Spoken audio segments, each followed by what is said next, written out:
Hi, I'm David Dismanat, and today we're going to talk about the Spyder5ELITE.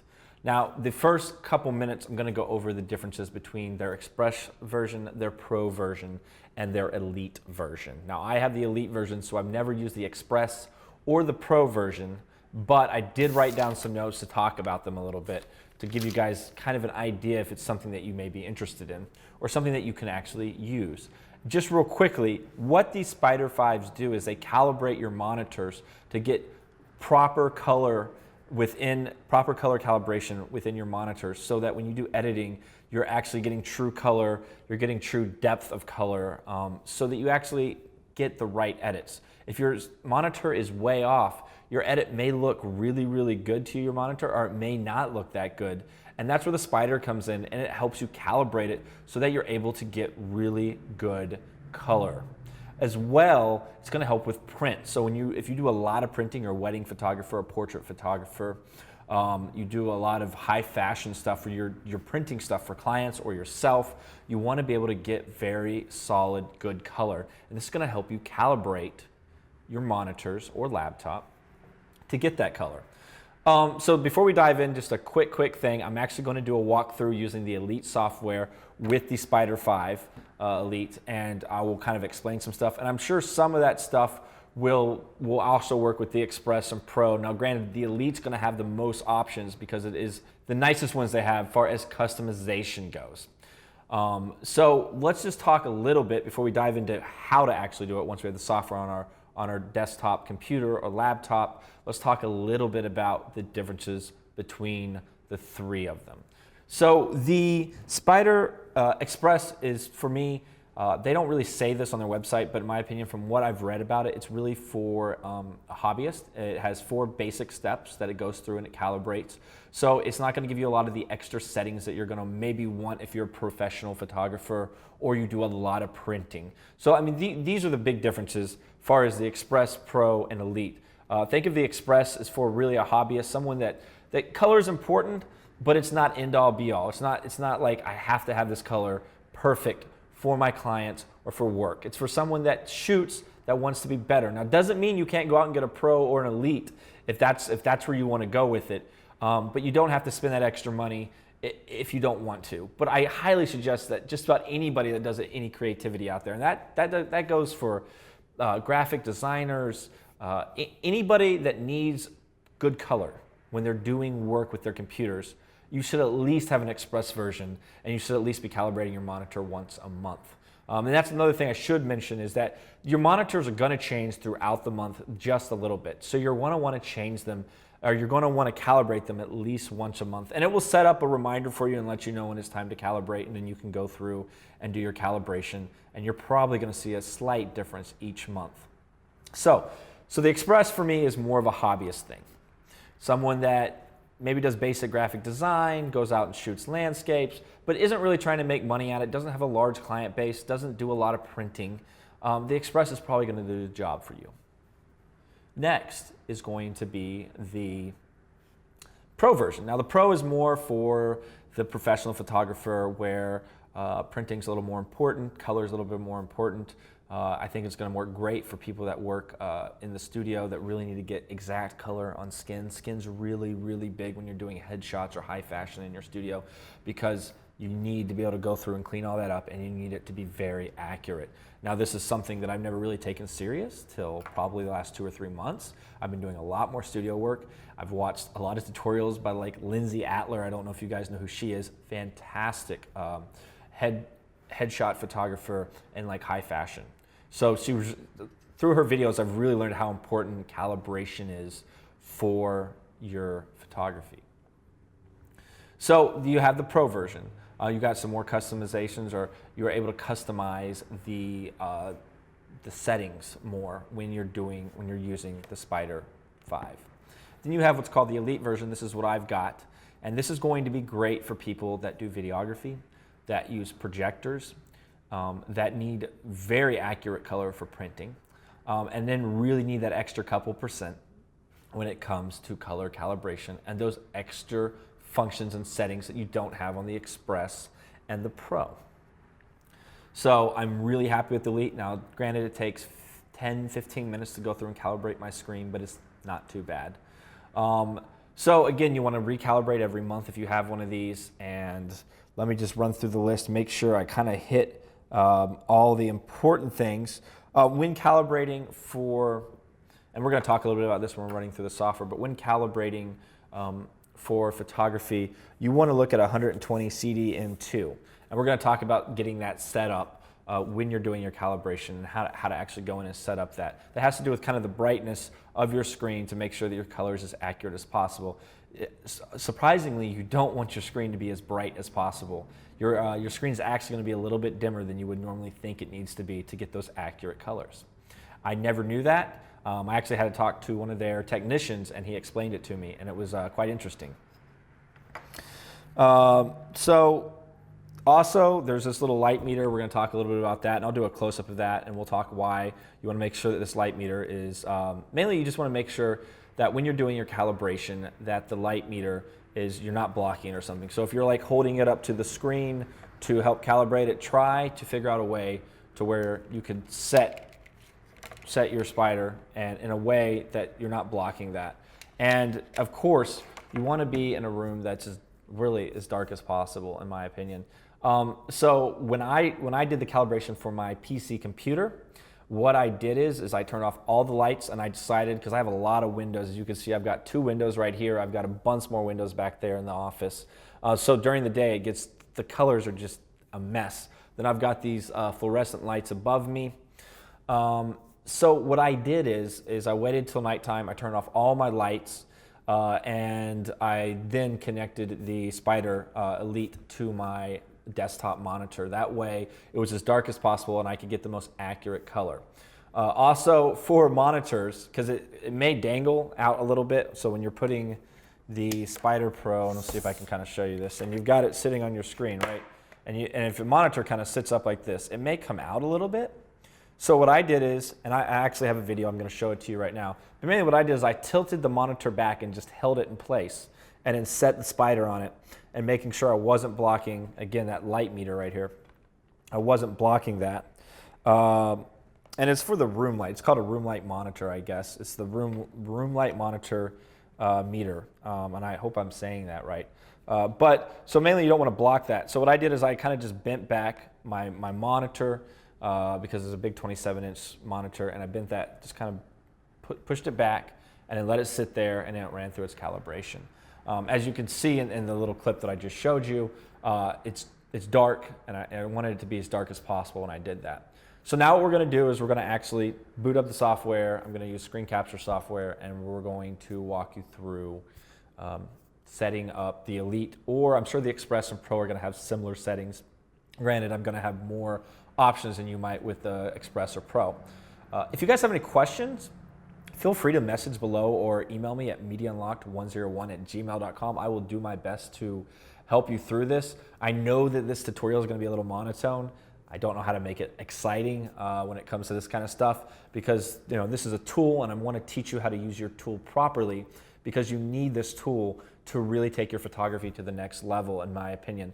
And there's a million different things that you could do as a photographer to better yourself and make yourself a better photographer. But color calibration on your monitors is a really, really important one, in my opinion, a very important one, and one I've kind of neglected for years, and really happy that that Data Color, and that's the company that makes these products, was kind enough to send me out this whole kit and bundle. If you guys haven't seen the video, they sent me this whole bundle that they have, and it's actually called the Spyder Capture Pro, and we'll add a link to that video somewhere over here, and you can go check that video out. And mainly I'm just kind of taking everything out of the box and explaining the different stuff they have in the bundle. So anyways, guys, let's get started on trying to calibrate my laptop monitor. Okay, guys, let's get started. So this is the Spyder5ELITE software right here, and I'm sure it'll be a little bit different for Express and Pro users. And usually the first time you do this, you're going to have a little thing that you'll check. And mainly, is your screen warmed up? Lighting conditions, as far as have you checked that there's no intense light on your display screen. Again, you don't want any intense light. That's why I really suggest that you do this in a dark room, and so there's no extra light coming in, so it can really calibrate. Display controls.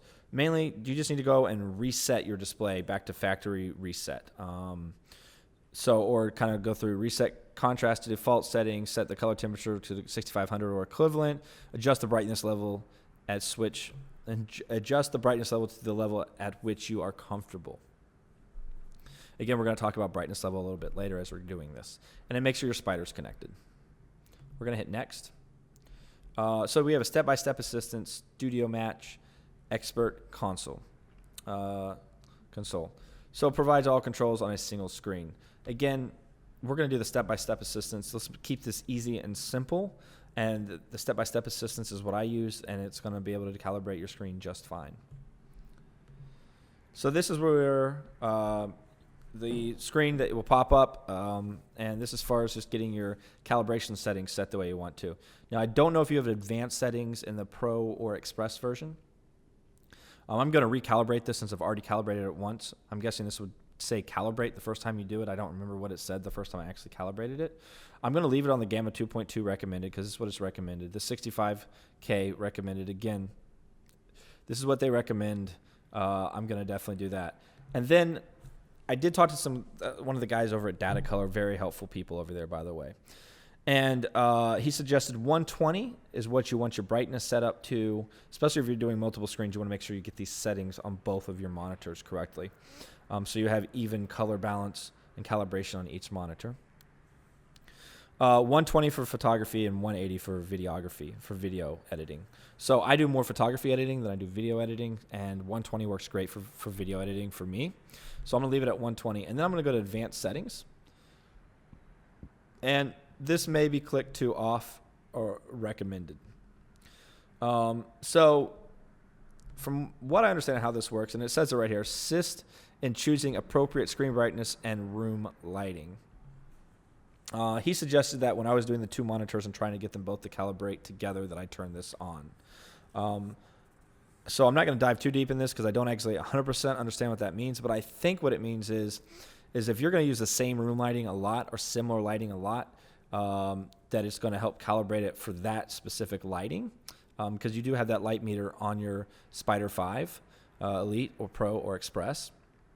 And so I'm going to go on and turn this on because pretty much the settings that I edit in are pretty much always the same. Dark room, 2 monitors on, that's it when I'm editing.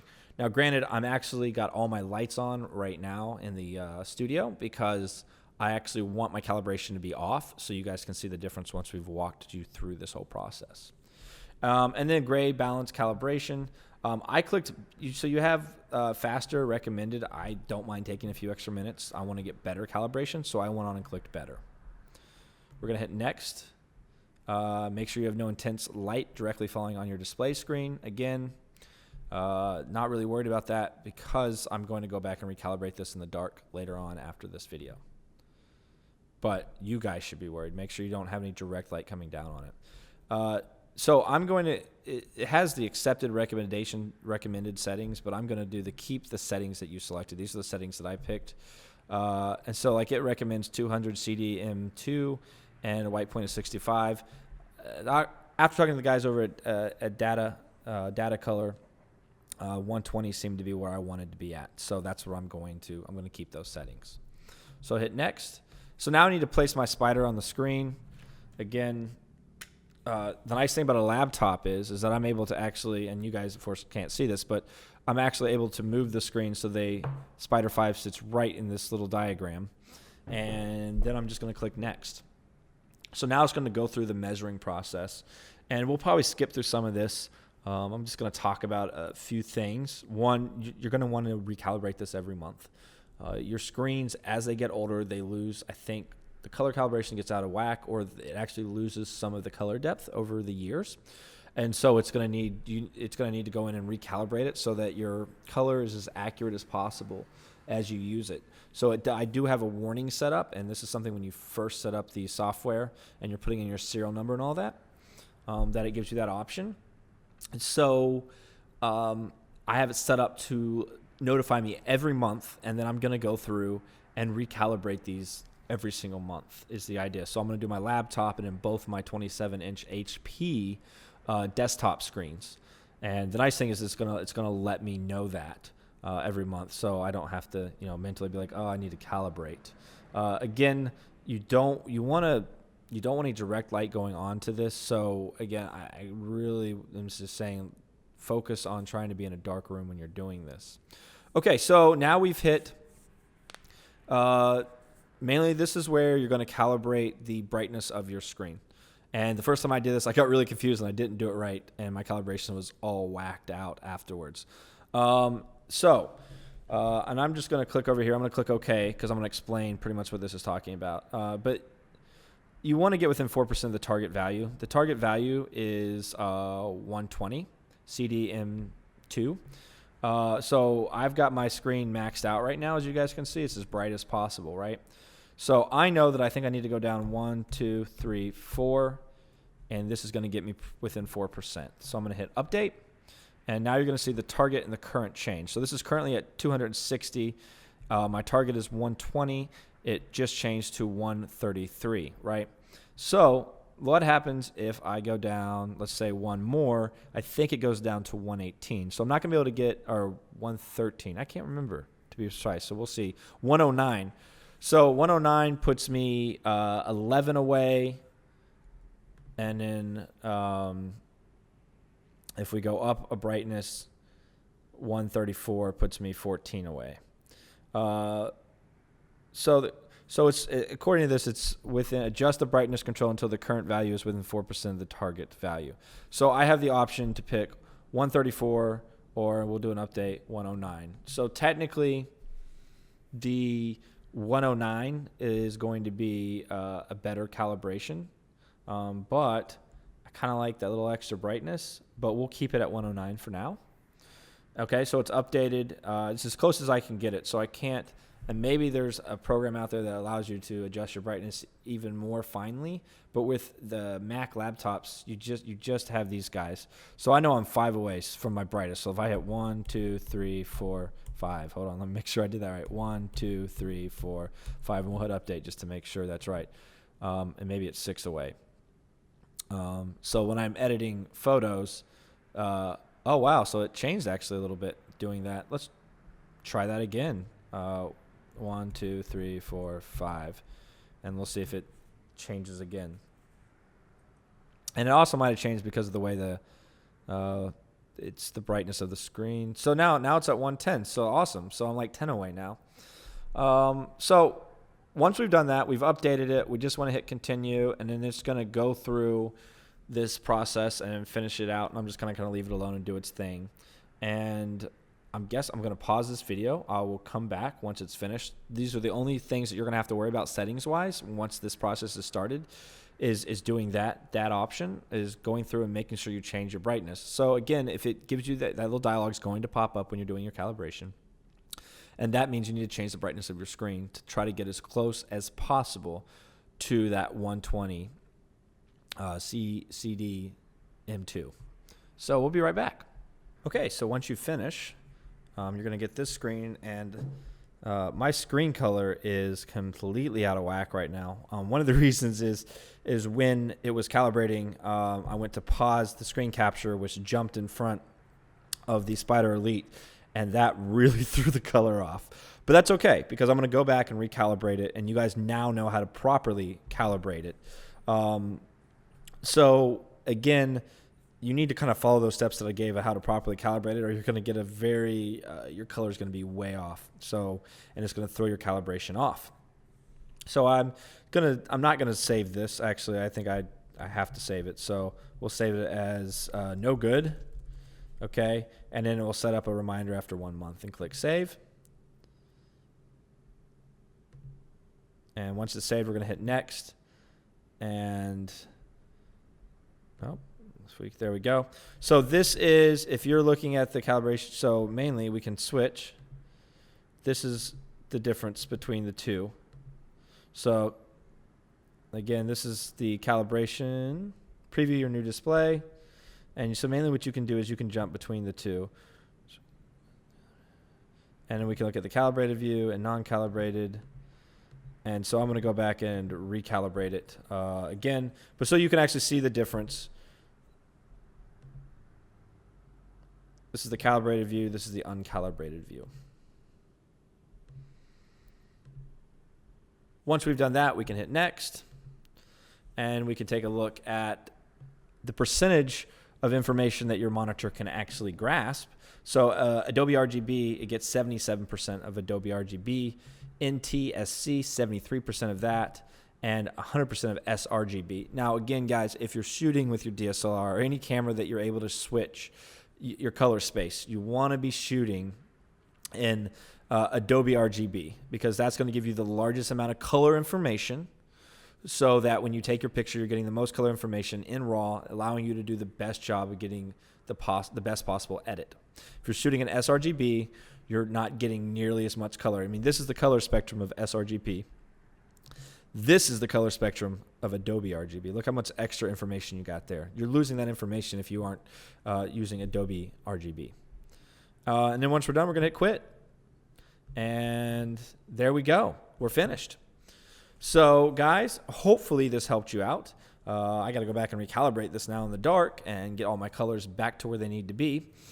And if you guys have, of course, if you have any questions down below, just leave a comment or email me at mediaunlocked101@gmail.com. Datacolor, thanks again for sending this out to me. It's been a blast playing around with it, and it's really going to help my photography game out, I think. You guys have a great day, and I'll catch you next time.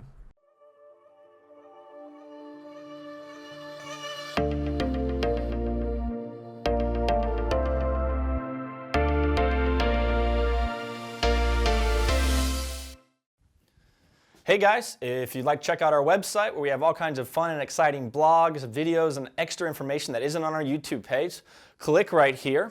If you'd like to talk to us or contact us and kind of take a look at all the different stuff that we have going on, we've kind of funneled it all through our Facebook. You can hit our Facebook page right here and follow us or like us.